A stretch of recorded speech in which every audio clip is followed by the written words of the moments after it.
afternoon and welcome to Monster Peace Theater. My name is Astoria Kook and today we will be discussing an exemplary example of monstrosity in literature, William Golding's famous book, The Lord of the Flies.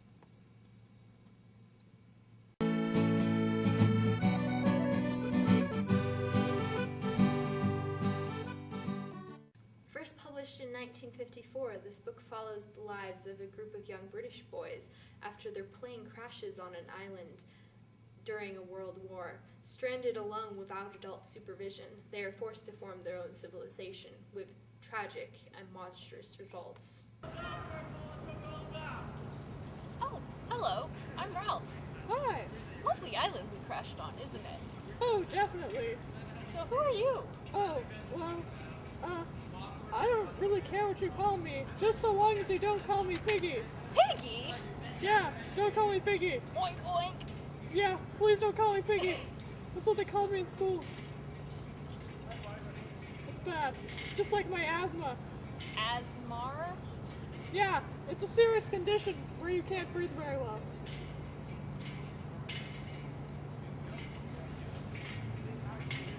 Dun dun dun dun dun dun dun. Ta-da! I'm Jack. I'm the leader of the choir boys. Hi, I'm Ralph. This is Piggy. Piggy? I'm Roger. I'm Simon. I have epilepsy. Oh no! Does he do that a lot? I have no idea. I only care about myself. And food. We should form a government. No. I should be the leader because I'm leader of the choir boys and that makes me awesome. But I'm pretty and have blonde hair. I don't care. Jack should be the leader, so I can pull the strings behind the scenes and make everyone hate us. I think Ralph should be the leader. No one cares what you think. I'm the leader. Rawr. The conch. We shall use the conch.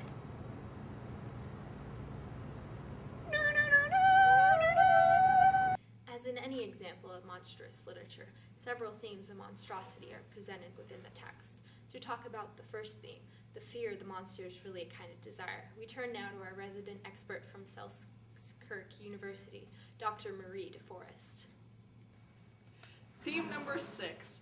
The fear of the monster is really kind of desire is best expressed by the characters Jack and Roger. Jack was never elected as chief on the island, and he really, really wanted this. Well, the monster starts out as a fierce creature that kind of seems to hunt the boys, and it's very crazy, and they're really frightened of it, and Jack wants this because he feels that if he has fear and control, then he is powerful. And so he creates the hunters so that they can hunt just like the monster and they can be fierce and uncontrollable as well. Roger also desires this, and what he does is far more horrific, and he tortures Sam and Eric to create that fear and that control. And it shows that he is the most sadistic of all the children on the island.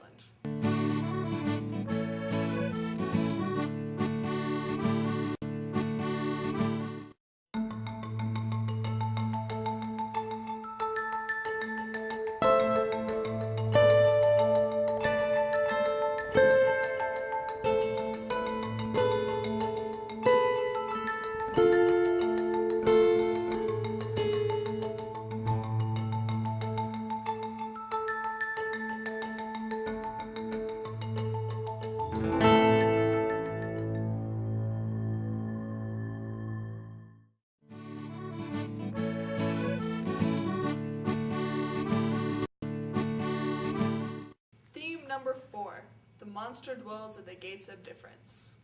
For this example, the two characters, Piggy and Simon, really represent this. Piggy is kind of an outcast throughout the whole book. Like all the other kids make fun of him, they say oink oink oink, they call him Piggy and well, that's not his name. So he gets a really hard time of it and is made fun of a lot and is not really respected by a lot of the other boys. However, Simon is even more of an outcast. He is considered the prophet figure of the book, if you read and analyze the book, but the children don't know that. They think that he is some crazy epileptic child that is very pale and wanders through the forest, and they don't understand him. They don't know why he says these things that he does.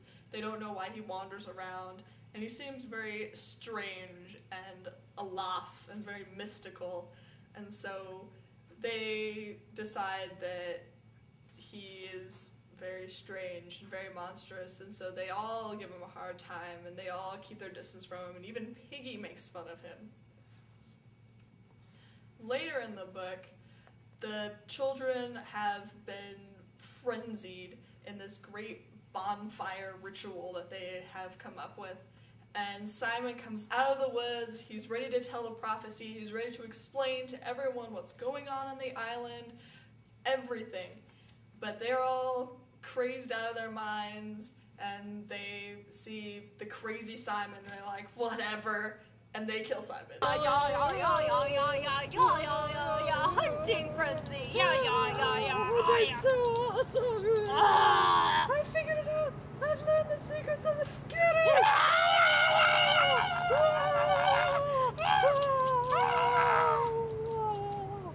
You killed him! Oh no, we killed him. What did we do? We didn't do anything! Look, the ocean! It's washing him away! Let's go hunt stuff.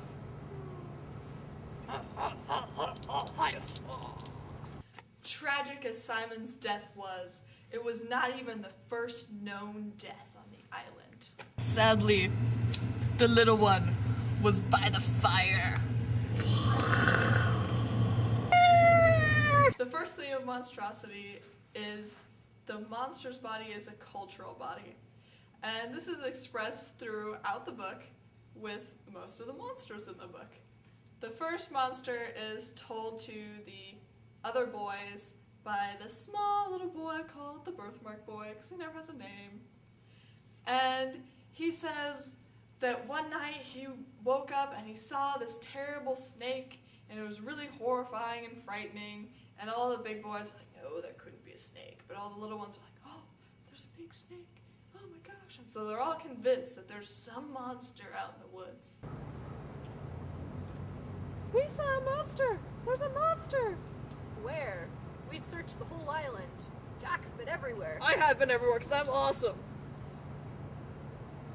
No, we saw it. It was big and snake-like. It was a snake. I saw it. A snake monster. Oh my god! Well, the book goes on, and the hunters have traversed the island, and they've kind of seen everything on the island, and they're like, we haven't seen a monster.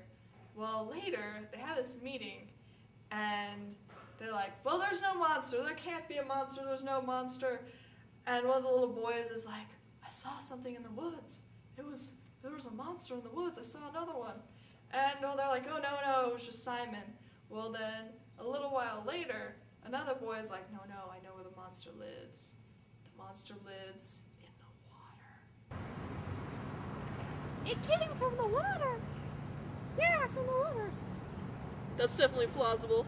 I have not been in the ocean. It was all very dramatic, and they're like, oh, well, that could be true, because it's not on the island, it must be in the water. And so then they're convinced that this great snake creature lives in the water. It's gonna come after them at any moment. Well, later in the book, Sam and Eric are up on the mountain, and they're building a little fire, and it's all nice for them. And then they turn around, and they see the most horrifying sight of their lives.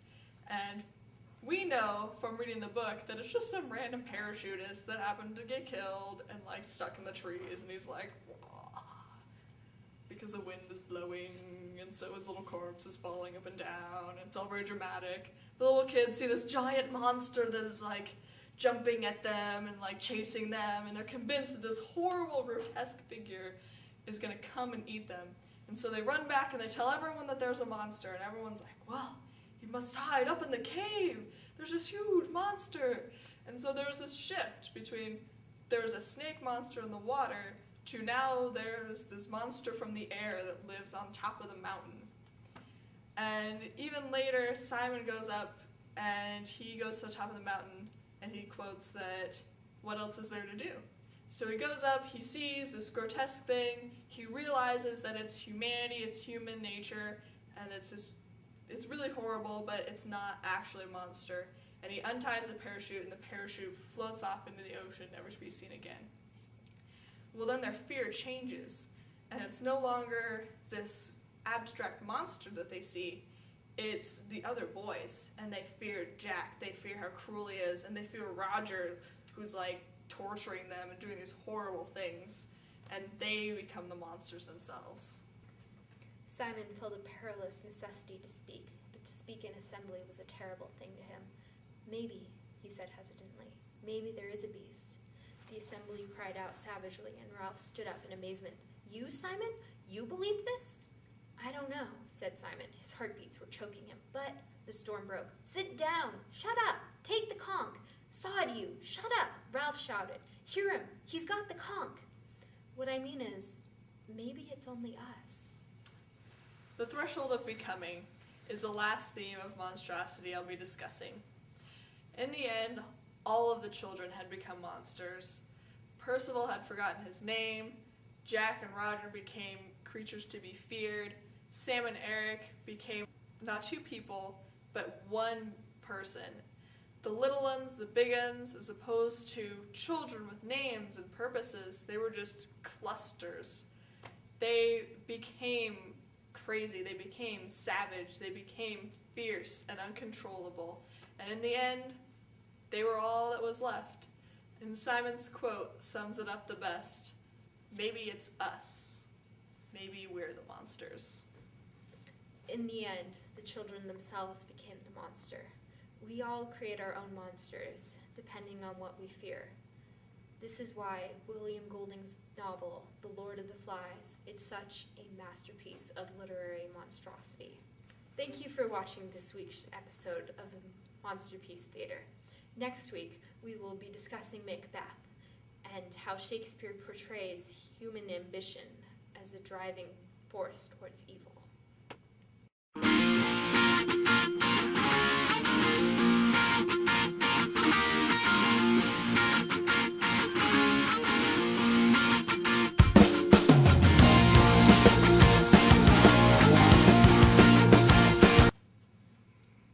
Good afternoon.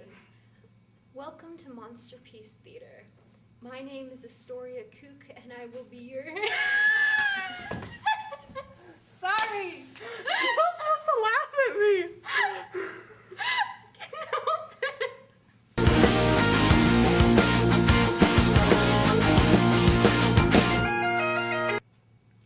Theme 6, the fear of the monster is really a kind of desire. It's very awesome, and that makes totally no sense.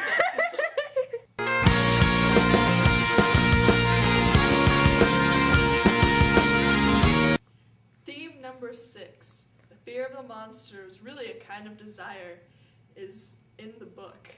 I don't know how to transition. I forgot the darn line. I'm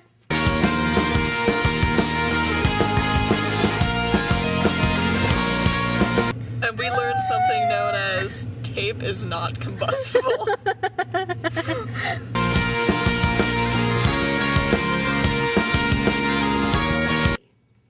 Thank you for coming. Shoot, what was the name of the university? Damn it! Shoot. Sorry, I'm distracting, I know. No, that was me too. Oh, See, I don't think that was right. I think That's not right. What am I saying?